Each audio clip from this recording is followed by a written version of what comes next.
Sveiki! Noriu papasakoti apie savo projektą baltumitologija.lt. Noriu papasakoti, nuo ko viskas prasidėjo.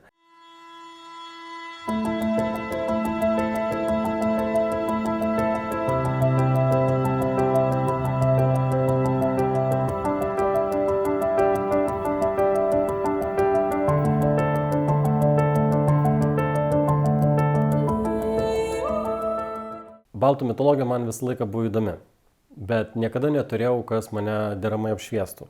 Eilinį vakarą, skaitydamas pasaką savo dukrai prieš miegą, pagalvojau, nejaugi mes neturim savo pasakų, juk turim. Ir paklausiau savo žmonos, ar mes turim lietuviškų pasakų rinkinį. Ir jie atsakė, aš turiu.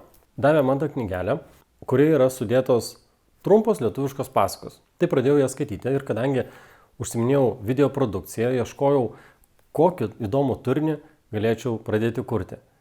Ir radau vieną puikią istoriją, kurią su draugų pagalba ekranizavome. Pasaka knygelėje buvo gal 10 puslapių.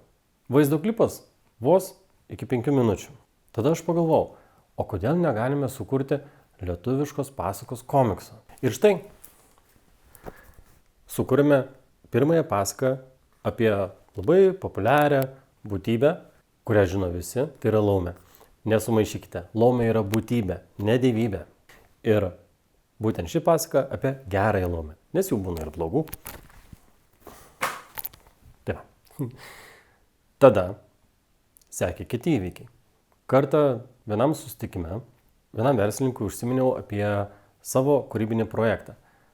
O jis sako, mano mama to užsiema, ji yra žinė.